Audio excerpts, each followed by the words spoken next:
Hello everyone. Welcome to Principles of ATATÜRK and History of Turkish Revolution course. In this program, we'll focus on the historical roots of modern Turkey. First, we'll discuss the birth, rise, and the territorial dissolution of the Ottoman Empire. Then, society, culture, and economy in the empire.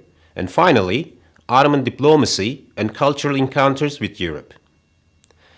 The Ottoman Empire was founded by the Kayı tribe from Oghuz descent. Kayı was a nomadic Turkish tribe, so how could it become a transcontinental empire with a period spanning more than 600 years?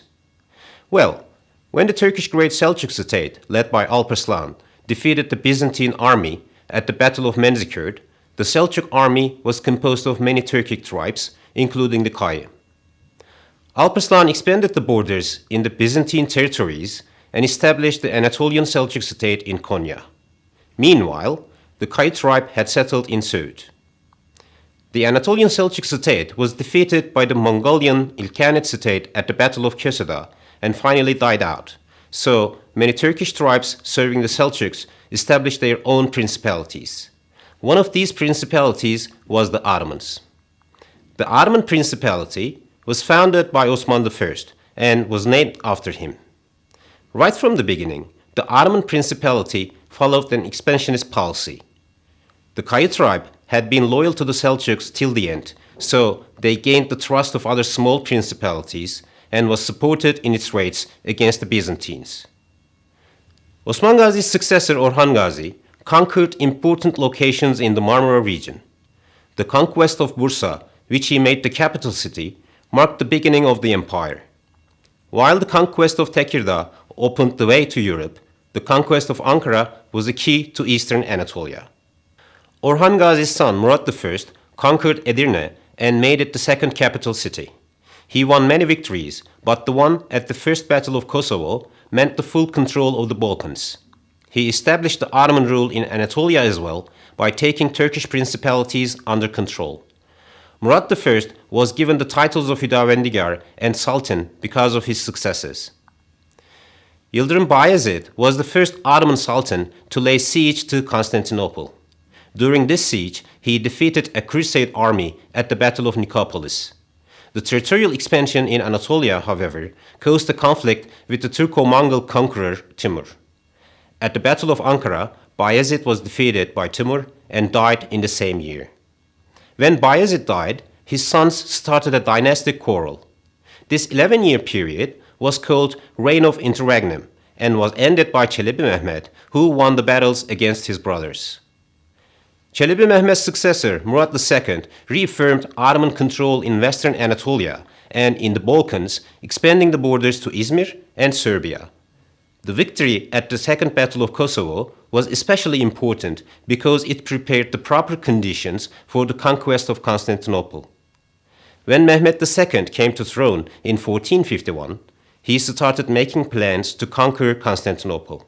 He strengthened his military power with a fleet of galleys and cannons with high caliber. Also, he had Rumeli Hisarı built and signed peace treaties with Venice and Hungary to keep them neutral during the siege. When Mehmed II conquered Constantinople, he earned the title Fatih.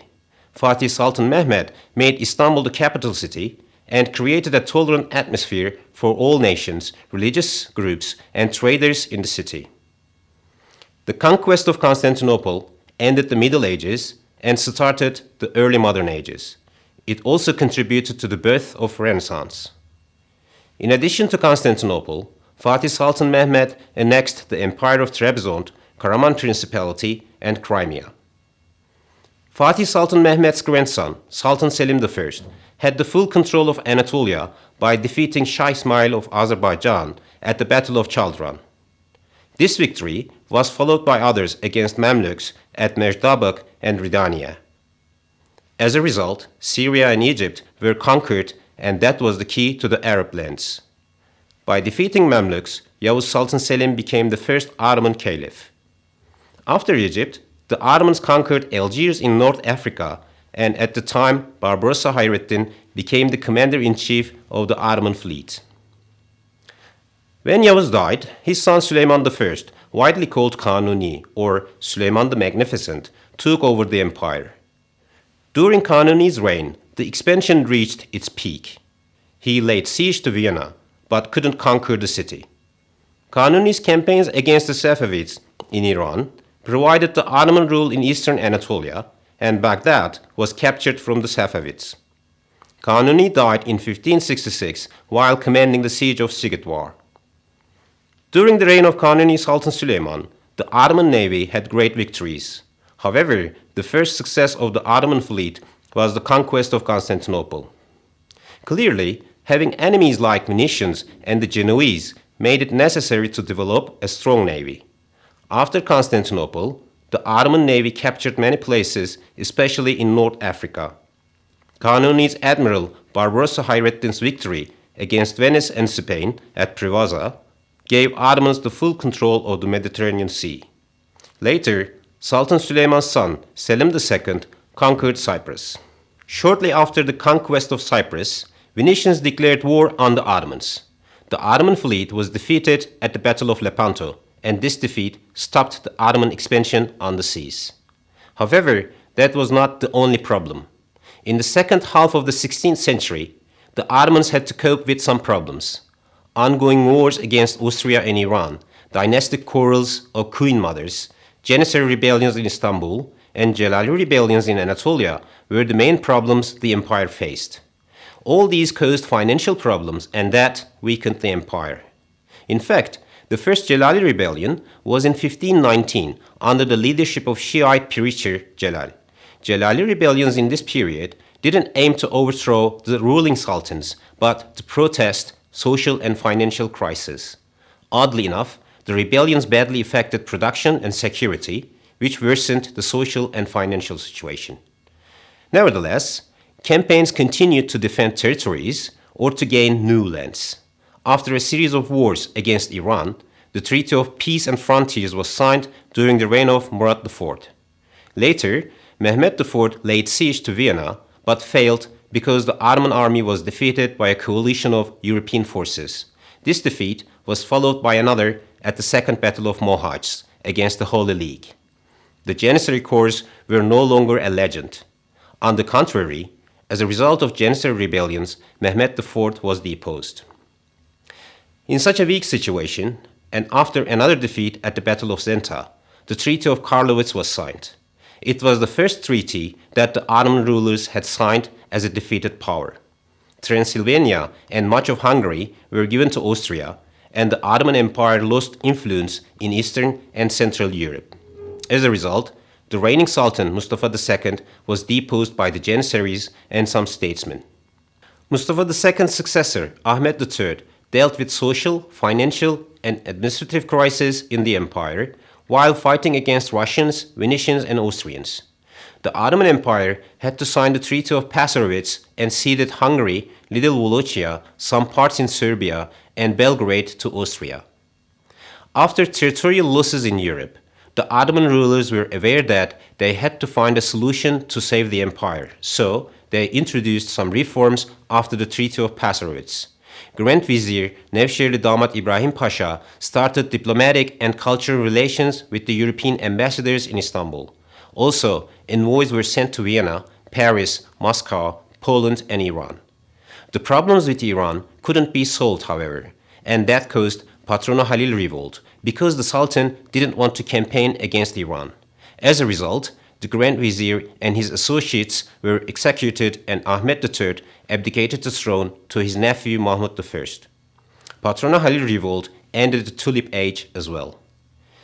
In the second half of the 18th century, the Ottoman Empire lost Cheshme, Crimea, Moldavia, and Wallachia to Russians. The Treaty of Küçük Kaynarca ended Ottoman-Russian wars. However, it also ended the Ottoman control in the northern Black Sea region. Now, what was the Ottoman political structure like? A tribe, then a principality, and finally an empire. The Ottoman Empire was a patrimonial state, and it was ruled by the Turkish Ottoman dynasty. The Ottomans had a complex ruling system. With the expansion, principles of theocracy, hierarchy, and centralization were applied along with tradition. Religious laws and Turkish traditional laws were used to rule the state. In addition, rescripts, decrees, codes, and regulations were used to establish state authority. Succession in the Ottoman Empire was based on the survival of the fittest and fratricide. Fratricide was implemented to uncles and sons as well. For example, Osman Gazi assassinated his uncle to come to power. In Fatih Kanunnamesi, fratricide was legalized, but starting from the 17th century, ikberiyet was adopted. The state hierarchy in the Ottoman Empire was represented by three major groups under the ruling sultan: military, the state officials, and the royal household. At the top of the ruling class was the Grand Vizier. The ulema were also part of the ruling elite, and Sheikh al-Islam was the head of the religious affairs.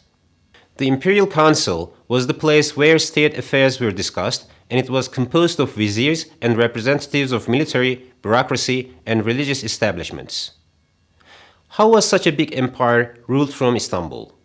Well, the Ottoman lands were divided into two administrative units called Beylerbeylik, which were Rumelia and Anatolia.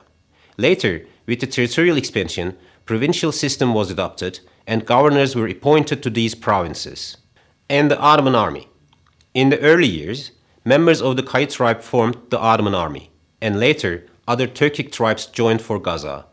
Orhan Gazi started the Dövüşürme system because of the need for a regular army and established the Janissary Corps. In the Dövüşürme system, Christian boys from the conquered lands were recruited, converted to Islam, and were sent to live with Turkish families to learn the language and traditions. The Dövüşürmes were the backbone of the Janissary Corps, which had special training and rules. Dövüşürmes were also educated for palace service at Enderun. Some of them became viziers and grand viziers, while others served as commanders, bureaucrats, architects, and such. The Dövüşürme system was abandoned by the 18th century in the absence of campaigns and conquests. As for the society, the Turkic people formed the backbone of the empire, but with expansion, people from different ethnic and religious backgrounds formed the society. Yet, there were two major classes in the ruling system: military and common people. Military people were the ruling elite, and they didn't pay taxes.